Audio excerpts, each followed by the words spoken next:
Bonjour et bienvenue à votre nouvelle édition de cette semaine dans Dautrey. Nous reprenons nos bonnes habitudes avec le mois de septembre, la rentrée scolaire.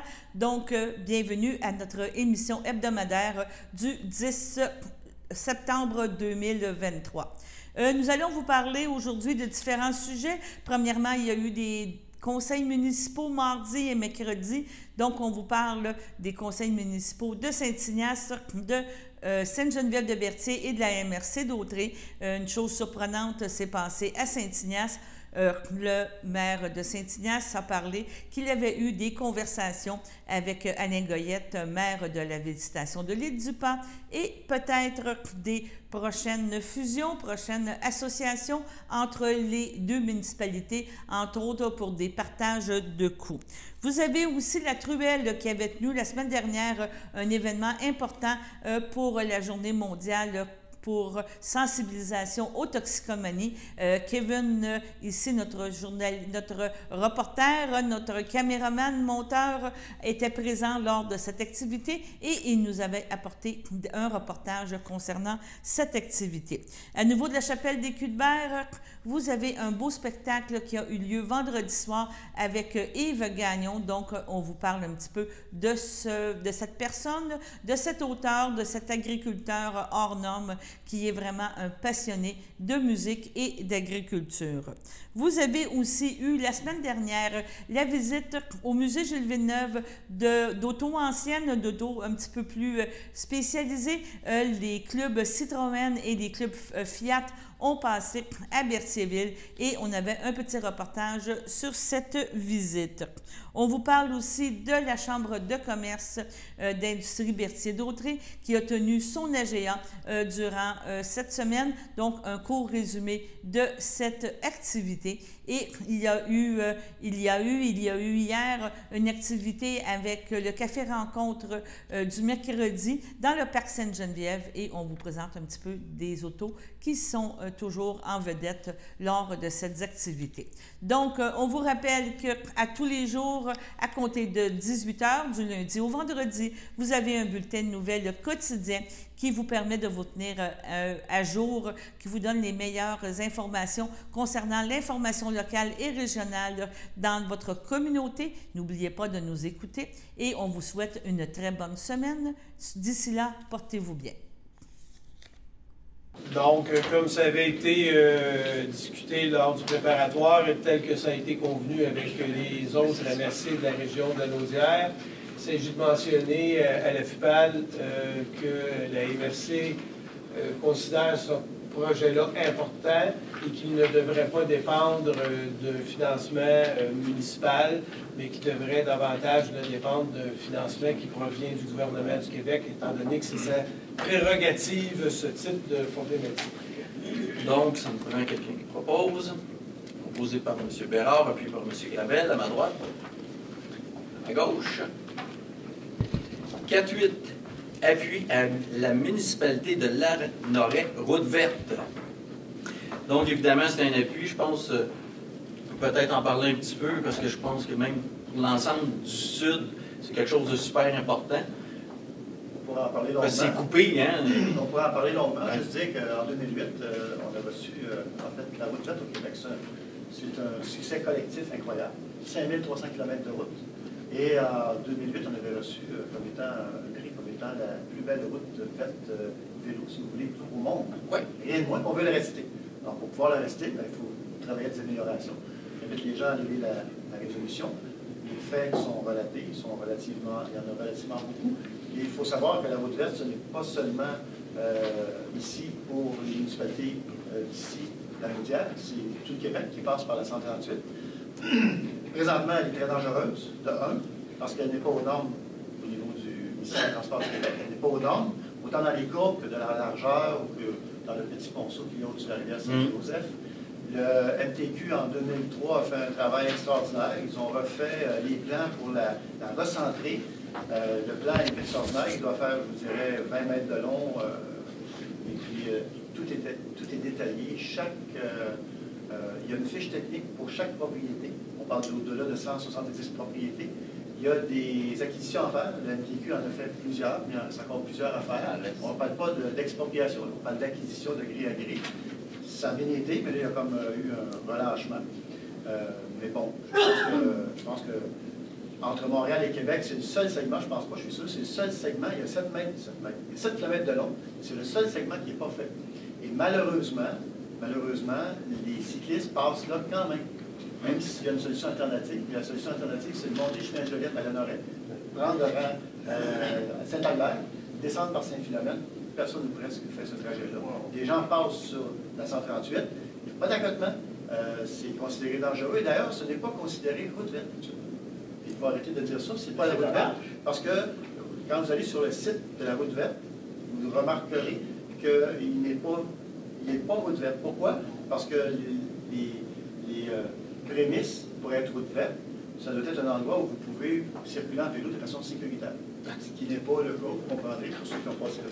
Donc, c'est un projet, c'est un succès collectif. Il reste 7 km à faire ici. Il en reste peut-être 2-3 km ailleurs, je ne sais pas où, mais je sais qu'il reste 7 km dans la région ici. On demande à la ministre, donc Mme Guilbeault, vice-premier ministre, on lui demande de se pencher sur la situation, voir comment il pourrait réaliser le travail. Le MTQ n'a pas de budget pour ça. Alors, ça ne donne rien d'appeler le MTQ, leur dire ça. Ils savent déjà qu'ils n'ont pas de budget, mais je tiens à souligner tout de même qu'ils ont fait un travail extraordinaire avec tout le reprofilage et le recentrage de la future route qu'on espère un jour appeler route verte. Et ça, Oui, passer là sécuritairement. Voilà. Et c'est très dangereux. Et vous savez, on dessert le Nouveau-Brunswick, on dessert l'Ontario, les États-Unis, et on a des gens de travers le monde qui viennent ici. Le vélo est en croissance. Déplacement actif. On prend le déplacement actif. Le vélo est en croissance. Et comme je le dis, puis je le répète, malheureusement, les gens passent là. Et ils ne devraient pas passer. Non. C'est très, très dangereux. Voilà. Donc, ça me prend un proposeur. Ben, si vous me permettez, je vais lancer la proposition. C'est une bonne idée. Donc, M. Villeneuve, appuyé par M. Pufal, à ma droite, à ma gauche. Les points 12, service d'incendie, règlement décrétant une dépense de 174 390 et un emprunt du même montant pour le réaménagement d'un camion d'acquisition des systèmes et l'acquisition d'un véhicule à l'usage du service d'incendie. Ça dit tout. Donc, proposé par M. Gravel, appuyé par M. Sylvestre, à ma gauche, en droite.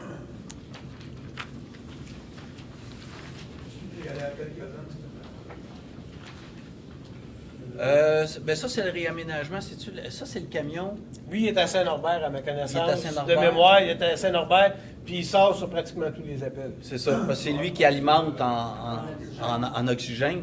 Donc, c'est tout leur refaire à l'intérieur. Il est à Saint-Norbert, parce que Saint-Norbert, c'est le point central. C'est bon, M. Bérard? Oui, c'est correct, merci. 12.2.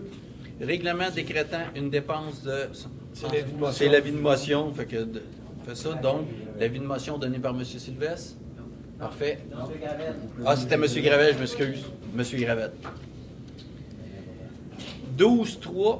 Règlement décrétant une dépense de 1 449 387 et un emprunt du même montant pour l'acquisition d'appareils de protection respiratoire individuelle, autonome. Et compresseurs aussi pour le service. Étant donné que les bouteilles d'air changent, plus grosses, ça prend un nouveau compresseur également. Et le compresseur actuel, c'est 2500 livres. Puis là, ça va être 4500 livres. Exact. Ça marche pas pour les compresseurs. Puis c'est parce qu'ils sont arrivés à terme. Oui. C'est 10 ans, hein? De mémoire, c'est 10 ans maximum. Oui. Puis après ça, bon, service d'incendie, on n'a pas le choix, on est obligé d'échanger. Ça pourrait être en équilibre aussi avec le Oui, exactement. Exact, M. Bérard. En même temps, c'est parce que l'ensemble des services d'incendie, c'est de ce matériel-là qui se servent, évidemment. Oui, ils travaillent avec On travaille énormément avec eux autres. Question, M. Président. Allez-y, M. Turcot. Je me rappelle bien de ce que M. Robert nous avait dit aussi, c'est qu'en allant aux nouvelles bonbonnes à 4500 livres, c'est que ça donne plus d'autonomie aux pompiers, une durée beaucoup plus longue d'intervention. Exact. De manquer d'air. En plus, si notre service va intervenir sur le territoire de Repentigny, ben, c'est le même matériel, que ce soit uniforme. Donc, parfait, ça me prend donc un proposeur, proposé par M. Bérard, appuyé par Mme Sénéchal, à ma droite. à ma gauche. Si on veut que nos pompiers respirent dans le feu, pas bien le choix. Donc, ici, ben, c'est l'avis de motion pour ce règlement d'emprunt-là de 1 449 380. Donc, ça me prend un proposeur. Ça va être M. Bérard qui donne l'avis de motion. 12.5, c'est règlement décrétant une dépense de 1 103 760 et un emprunt du même montant pour l'acquisition d'un camion autopompe pour le service de sécurité incendie. Ça, évidemment, je pense qu'on l'a tout vu. Camion autopompe, on commande ça tout de suite. On a ça dans les meilleurs délais, début 2025. Donc, évidemment, c'est parce qu'un autopompe, je crois que c'est celui qui est à la Valtrie, je ne me trompe pas, qui est très, très fatigué, qu'on a refait le moteur et tout. Donc, il faut que ce camion-là parte, puis ça prend un nouveau camion autopompe. Donc, ça me prend quelqu'un qui propose, donc proposé par M. Barthes, appuyé par M. Germain, à ma droite, à ma gauche. 12.6, donc c'est l'avis de motion pour décréter la dépense de 1 103 760.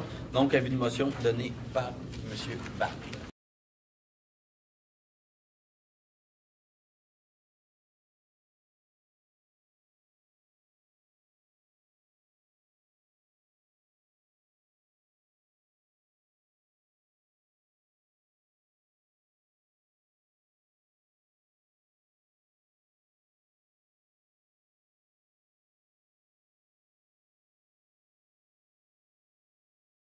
Je vous avais demandé si vous aviez rencontré quelqu'un de l'île du Pas.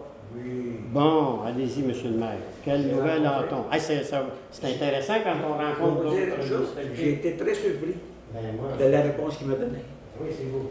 Parce que j'ai discuté un petit peu avec de ça. Je disais, je veillais à cette température. Il dit pas que c'est le tempête des partenaires pour le dôme à Saint-Hyacinthe.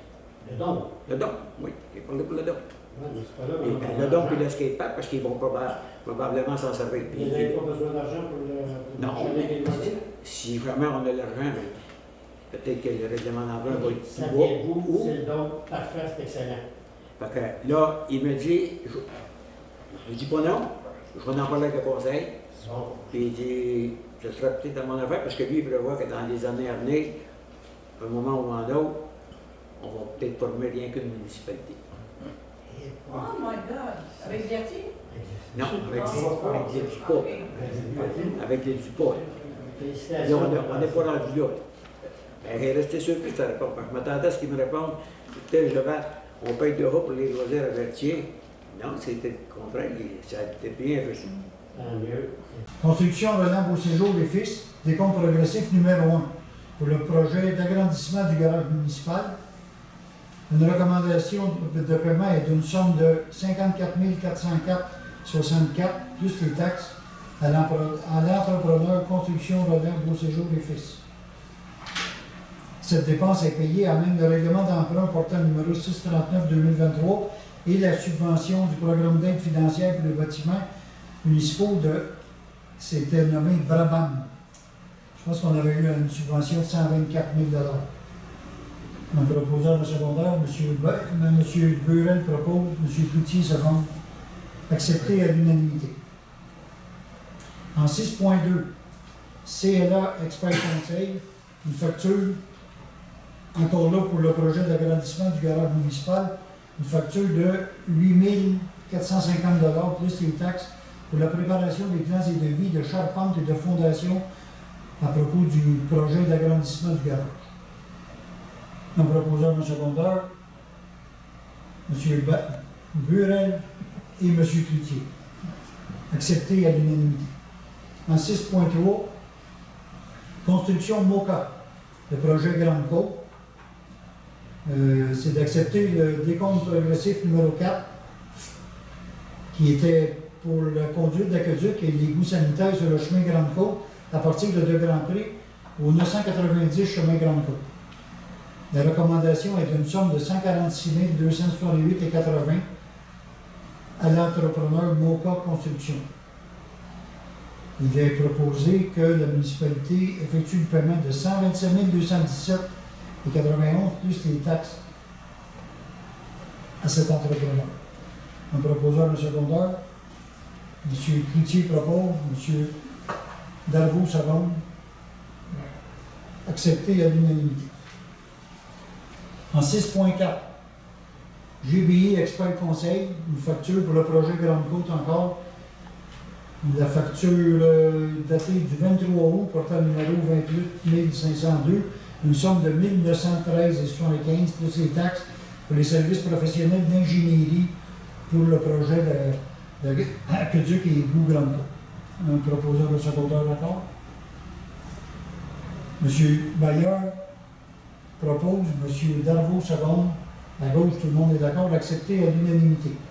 Bonsoir et bienvenue à cette séance extraordinaire du 31 août 2023.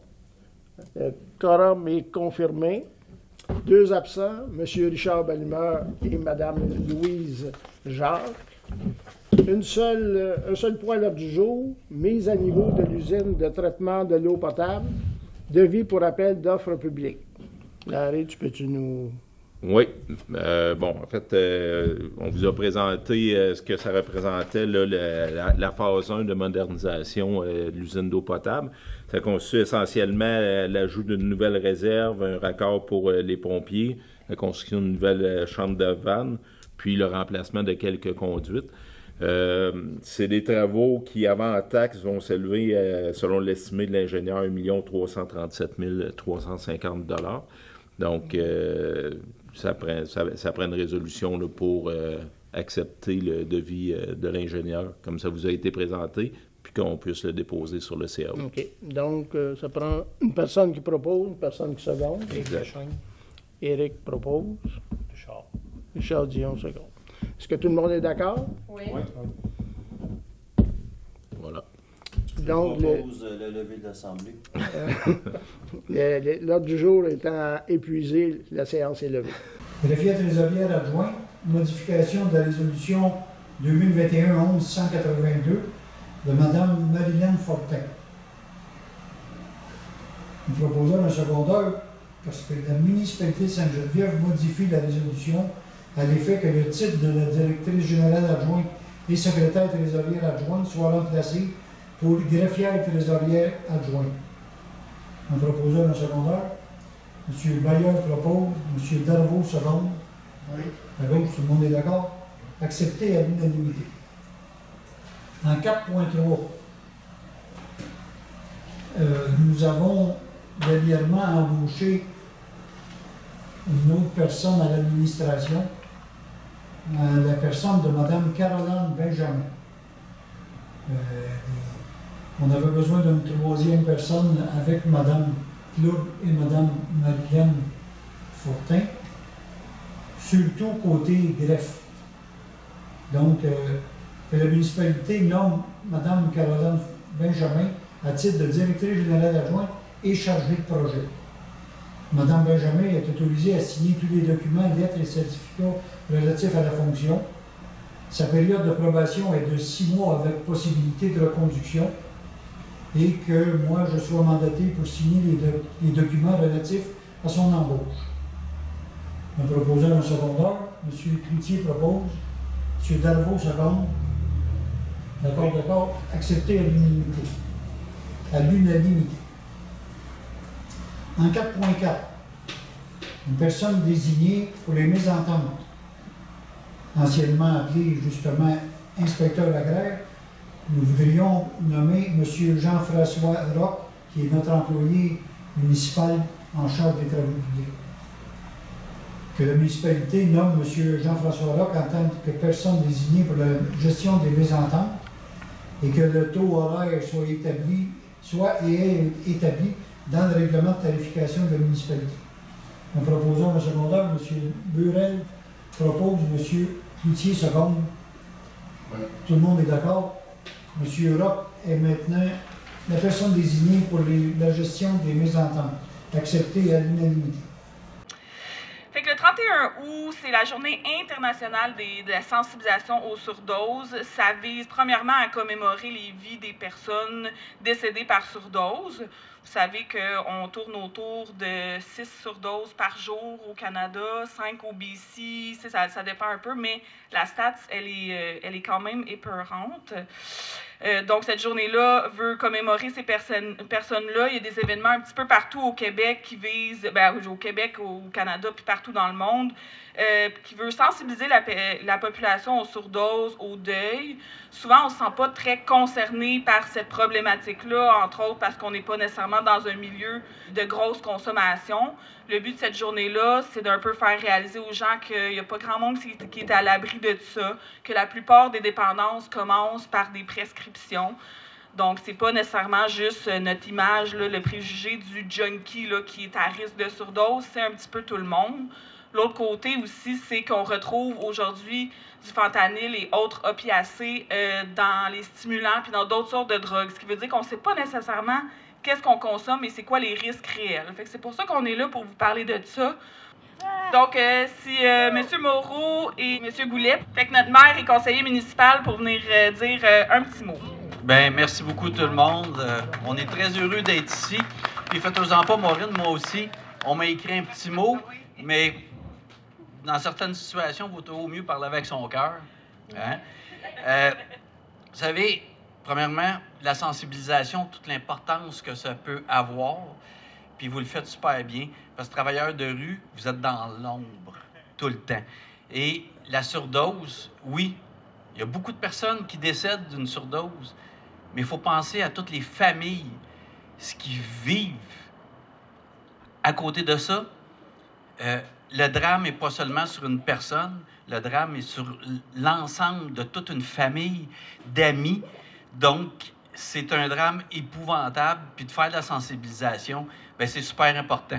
Puis, je le répète, vous travaillez dans l'ombre, mais le travail que vous faites est super important pour l'ensemble de la communauté. Puis les gens s'imaginent, on est à la Valtrie, des belles fleurs. Ici, ça n'existe pas. Non. Non. Ça existe. Puis ça existe dans toutes les communautés, puis partout. Donc, vraiment, bien, merci pour ton travail. Tu sais comment est-ce qu'on l'apprécie.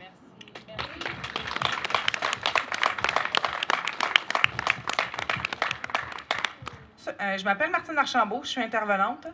Je suis intervenante dans 2 organismes communautaires. La première à temps plein, c'est la Lueur du Fort de la Naudière. On est un organisme qui œuvre pour l'entourage des personnes qui ont un problème de santé mentale. Et si vous êtes au courant, dans le fond, santé mentale égale toxicomanie, égale itinérance, égale problème. Donc, nous, dans le fond, on travaille avec l'entourage de les personnes qui ont la problématique. Et je suis ici intervenante en toxicomanie, au pavillon du Nouveau Point de Vue à Lanoraie. Ça fait 10 ans que je suis intervenante auprès des adolescents. Et disons que ça me touche beaucoup cette année. Excusez.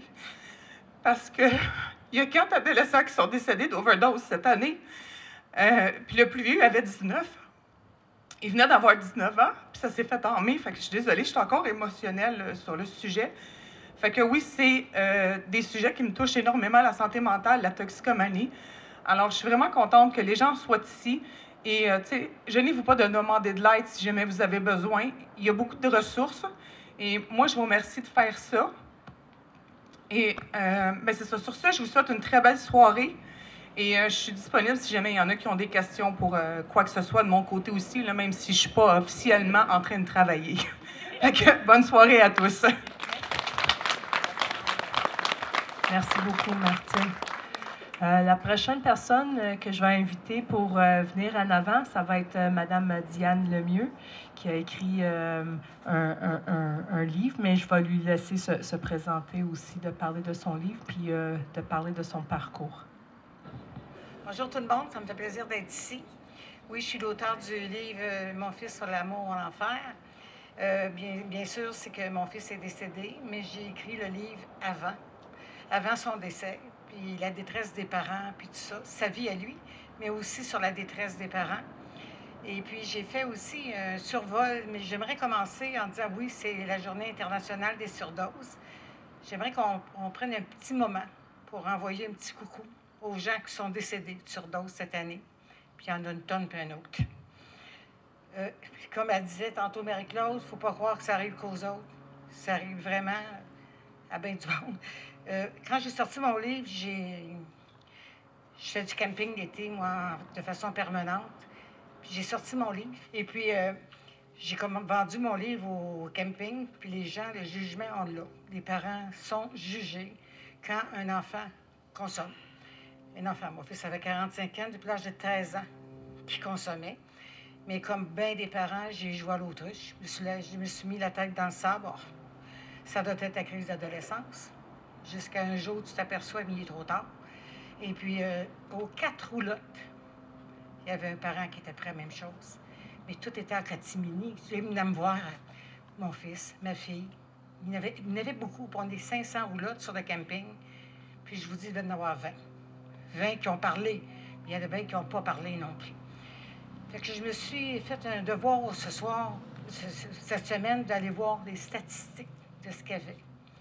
Puis je me suis rendu compte qu'entre avril 2022 et 2023, il y a eu 77 de décès. Puis sur 77 c'était 411 personnes étaient des hommes sur 535 décès. Puis l'année n'est pas terminée. C'est pas ces stats-là. Et puis le groupe d'âge, les moins de 19 ans, il y a eu 17 décès, là, en 2023. Les 20 à 39 ans, il y en a eu 26. De 40 à 49 ans, il y en a eu aussi 26. Puis étrangement, entre 50 et 59 ans, c'est la moyenne la plus élevée. Parce que les gens ne se doutent pas que dans la petite pilule sur le terrain, qu'il y a du fentanyl, mais il y a bien d'autres choses que du fentanyl. Puis pour ne pas énerver les gens, les pocheurs n'appellent pas ça du fentanyl. Ils ont toutes sortes de beaux noms. De l'Apache, China Girl, Chinatown, China White, Murder 8. Fait que c'est ça, les gens ne se doutent pas. Il y a eu d'ailleurs, je crois que c'est l'année passée, 2 personnes dans une auto qui ont été retrouvées décédées, qui avaient pris justement une petite pilule, qui ne savaient pas que c'était du fentanyl. Et puis, présentement, il y a eu 177 décès, dont 138 hommes. Et puis, il y a beaucoup d'overdoses, de surdoses à la maison et qui ne décèdent pas. Moi, je peux vous dire que mon fils en a fait des surdoses. Mais on était là, il était dans la maison. Fait qu'on s'en rendait compte, on faisait venir l'autobus. On faisait venir l'ambulance. On faisait venir l'ambulance, puis lui, il s'en sortait. Mais par contre, les autres qui n'ont pas eu cette chance-là, puis qui ont pris autre chose que de l'héroïne, pas de l'héroïne, mais de la cocaïne, puis tout ça, puis qui ont mêlé, les autres ne s'en sont pas sortis. C'est ça. C'est que la tranche d'âge, c'est de 40 à 49 ans cette année qui a été très touchée. Puis l'histoire avec la fentanyl mélangée avec plein d'affaires, c'est que ça donne voyons, on va vous le dire, je vous promets, on va vous le dire. Je vous promets, on va faire ça. Ça fait de la somnolence, ça rend la respiration très lente. Il y a des nausées, il y a des vomissements, puis les gens arrêtent de respirer.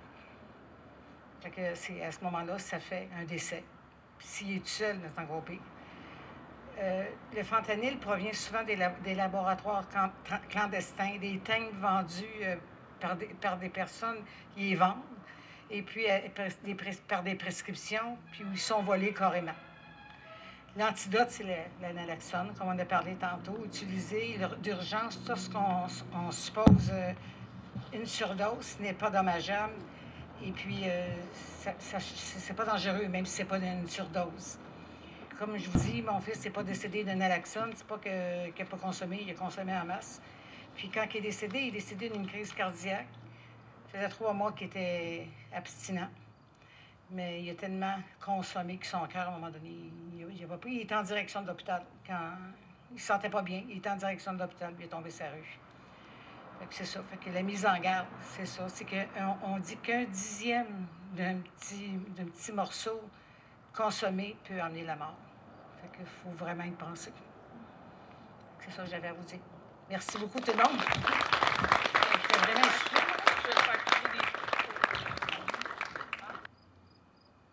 J'ai eu un ami qui s'appelait Pierre.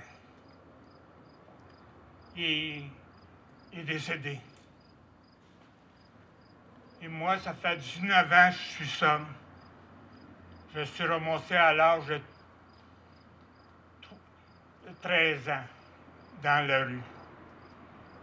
Et je peux te dire, c'est merveilleux. Tu me diras.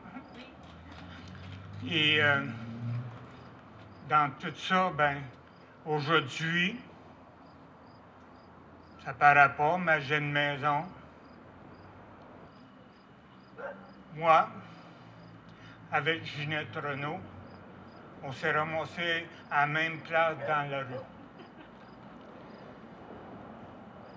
Laisse-moi t'aimer, you, good night et to you. Laisse-moi t'aimer aussi, white good night et to you. Ah, laisse-moi t'aimer. Merci. On m'avait demandé d'organiser quelque chose pour se réunir différemment de nos déjeuners. J'avais pensé ici à la chapelle des Cubains parce que ça m'est très cher. Je suis un peu à la base de la rénovation de cette chapelle-là, il y a plusieurs années, quand on avait fondé la Corporation du patrimoine. Chaque fois que je reçois des gens ici, j'ai toujours une pensée assez spéciale pour Denis Bourgeois, ancien ministre de la Culture et député de Trois-Rivières. C'est grâce à lui si la chapelle a été rénovée de cette façon-là il y a une cinquantaine d'années. 73, ça? 77. 77, bon. Alors, c'est dommage parce que dans mon idée, on allait manger ici sur les terrasses qui sont magnifiques. C'est vraiment l'un des plus beaux sites de Berthierville. Fait que ça me fait plaisir de vous recevoir ici. De vous dire simplement que c'est, je pense, la plus belle réalisation de la Corporation du patrimoine de Berthier.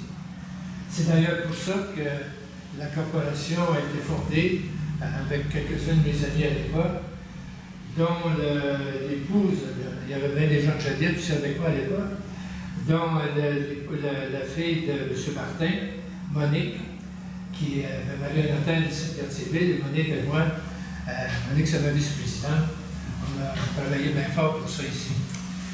Alors, ça a évolué de fil en aiguille. C'est l'historien Jacques Préville qui a pris ma succession et qui a mené ça à bien. Jacques est un gars extraordinaire qui, malheureusement, est Alzheimer depuis 2 ou 3 ans, qui ne le connaît plus, qui est complètement perdu. Ça, c'est dommage parce que ça a été un historien extraordinaire ici, à Berthierville. Quand, j'ai toujours, je l'ai raconté tantôt, pour ceux qui étaient pas là, il s'est passé beaucoup de choses ici depuis l'acceptation de M. Bourgeois de racheter les terrains alentour et d'en faire le site historique que vous voyez aujourd'hui. Donc, ça a pris 1 an avant de refaire la chapelle, c'est-à-dire de la réaménager telle qu'elle était à l'époque.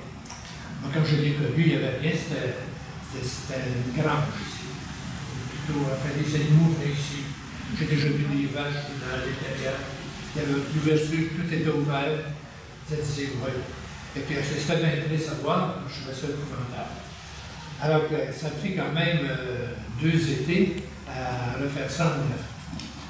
Alors, quand on a fait les travaux, les archéologues, tout ça sont venus ici, et ont découvert, bien sûr, vous savez que c'était là, la voiture, les restes de Catherine Picbert et de sa mère, qui étaient enterrés dans ce bout-là, de Chapelle. Alors, ils ont pris ça, puis ils ont emmené ça à Québec, à l'Institut médico-légal, pour faire les analyses, je ne sais pas quoi ils devraient avec ça. Et dans ça, là, les travaux se poursuivaient ici. À un certain moment donné, je reçois un téléphone chez moi, disant c'était ici, on a fini les analyses des ossements. Alors, on voulait tout avec ces villes, c'est parfait. On dit allez chercher ça sur l'autobus. L'autobus, ça va aller par l'autobus de Talent. J'ai été chercher, mais qu'est-ce que je fasse avec ça?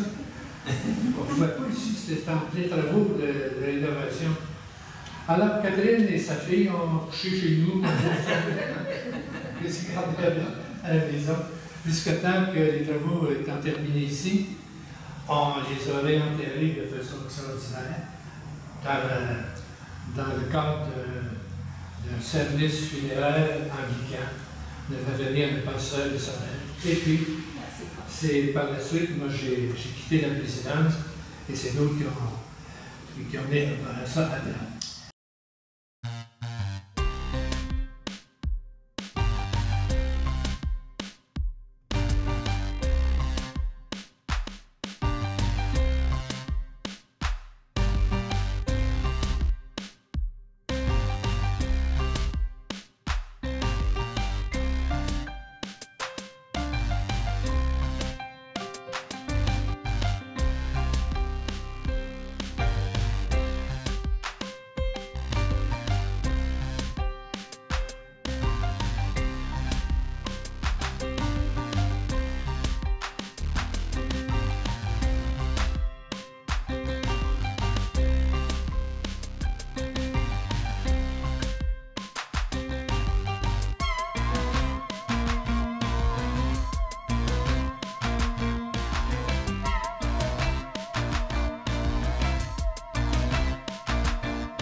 Au terme de ma deuxième année de mon mandat de 2 ans à titre de présidente de la CCIBA, je suis fière de vous présenter le bilan des activités organisées par la Chambre pour l'année qui vient de se passer, donc 2022-2023. Nous avons eu la chance de tenir plusieurs événements au courant de l'année avec un très bon taux de participation de nos membres, donc j'en profite pour remercier votre participation. La première activité fut le cocktail de la présidente à la brasserie Locomotive qui fut un succès par le nombre d'invités, mais aussi par l'ambiance décontractée puis les échanges entre les membres. Ensuite, s'en est suivi la belle fête de Noël organisée à la salle Le Frontenac où les membres pouvaient se retrouver dans une ambiance beaucoup plus festive. Nous avons eu aussi un déjeuner réseautage à Le Frier en collaboration avec le Régal et la Chambre de commerce de Brandon qui était complet en termes de vente de billets, mais qui fut en quelque sorte un peu affecté par la tempête, mais les gens qui ont su braver la mauvaise température ont quand même eu la chance d'échanger entre les 3 pôles économiques. En mars, ensuite, nous avons eu le défi entreprise qui, encore une fois, a été un franc succès, qui a réuni des équipes de hockey représentant plusieurs entreprises de notre belle région. Nous avons aussi tenu un dîner à la salle de Frontenac, pendant lequel il vous a été présenté certains des développements économiques à venir pour la région de Berthierville par la mairie de Berthierville et aussi la vision de la revitalisation du centre-ville par Demi-Mondor. Le souper tournant aussi organisé en collaboration avec les 3 pôles, encore une fois, donc la Chambre de commerce de Brandon et le Régal. Dans le fond, c'était avéré quand même un franc succès. On parle d'environ 120 personnes qui étaient présentes ce soir-là, qui ont pu échanger dans une belle soirée. Ensuite, nous avons eu, oui, aussi mentionné dans le souper tournant, on a aussi eu la chance d'avoir des témoignages là, de nos entrepreneurs qui ont pu partager leur réalité. Donc, c'était un grand merci à eux aussi. Le Berthier Brou a aussi eu lieu en fin de saison. Je crois qu'on peut tous dire que l'ambiance était tout à fait agréable, que les gens ont été en rendez-vous en grand nombre.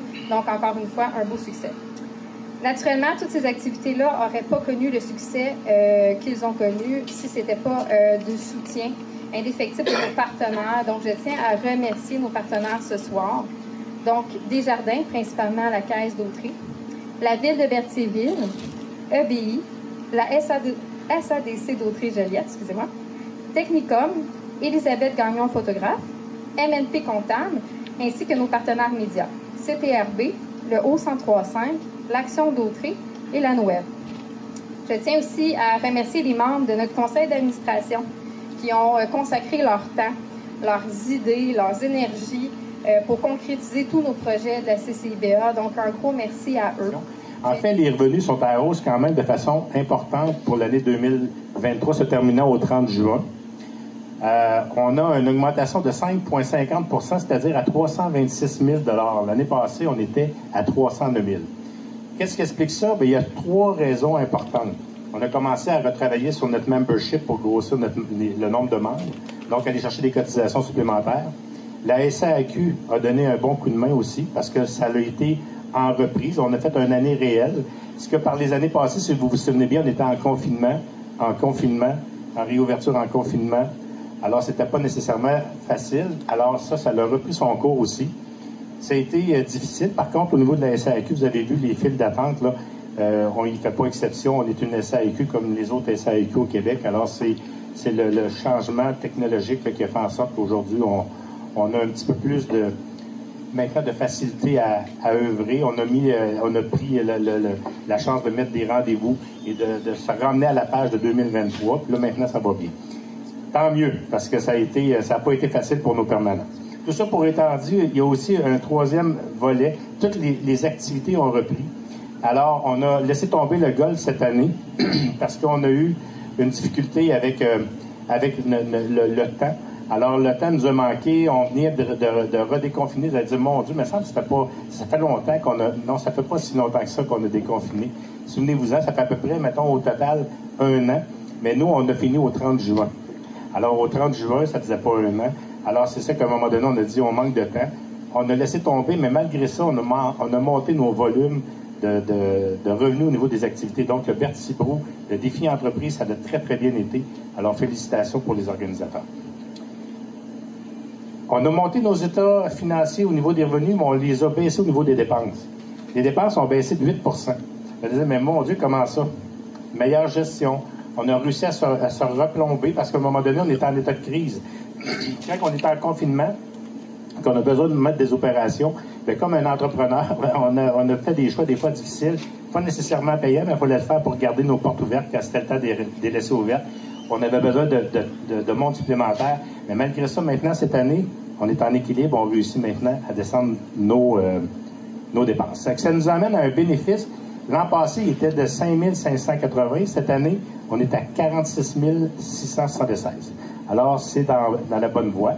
Et bien évidemment, ça se reporte dans nos liquidités. Alors, nos liquidités sont à la hausse de 40 000 cette année, à peu près l'équivalent du bénéfice.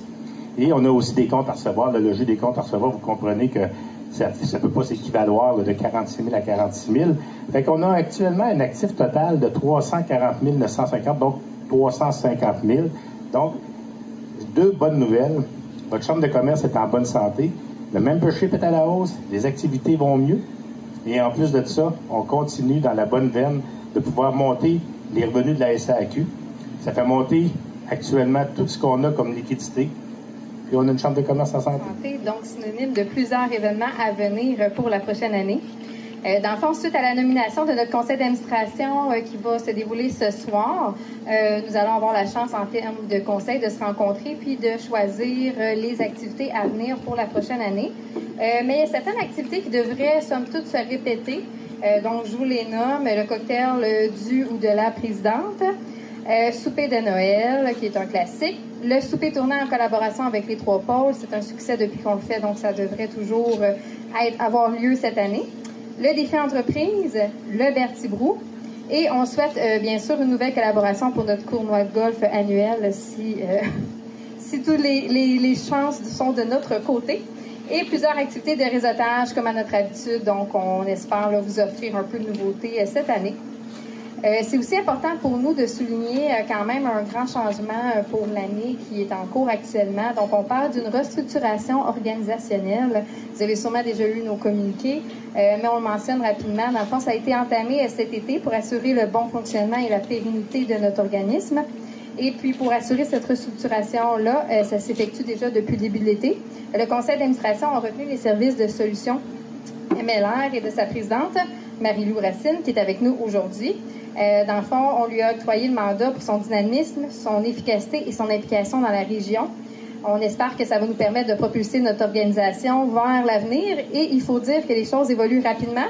Donc, on veut nous aussi nous mettre à jour et revoir notre approche pour nos entrepreneurs et en fait, pour pouvoir favoriser le développement économique. Donc, on le fait pour nos membres, mais aussi pour l'ensemble des industries, des commerces et des professionnels de notre région. L'objectif de la Chambre étant de répondre aux besoins des gens d'affaires de notre région. C'est ce que nous nous assurerons de perpétuer dans les années à venir.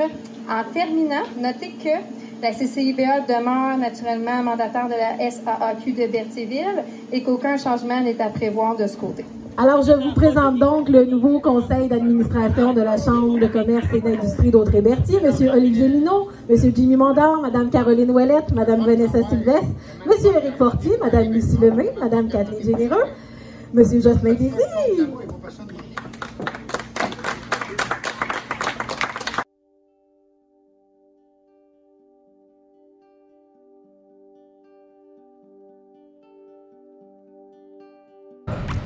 Bonjour, de retour pour une nouvelle capsule sur le yoga avec Jocelyne Aubry d'Espace Terra Yoga situé à Berthierville. Donc cette semaine, je vais vous parler de la colonne vertébrale. Tout le yoga s'articule autour de la colonne vertébrale et on dit dans différentes traditions, en Chine ou en Inde ou ailleurs aussi, qu'on a la santé de sa colonne vertébrale. Donc, si la colonne vertébrale est en santé, tout le corps se porte mieux. Fait que la colonne vertébrale, on peut la mobiliser de différentes façons. On peut y faire des flexions avant, arrière, des extensions latérales. On peut étirer, faire une élongation de la colonne vertébrale et puis on peut faire des torsions avec la colonne vertébrale. Fait que cette semaine, on va faire ces différents mouvements en position assise. Fait que vous pouvez les faire assis sur une chaise, vous pouvez faire les postures assis au sol. Vous pouvez les faire avec les jambes repliées, vous pouvez les faire avec les jambes allongées si vous avez un problème de genou.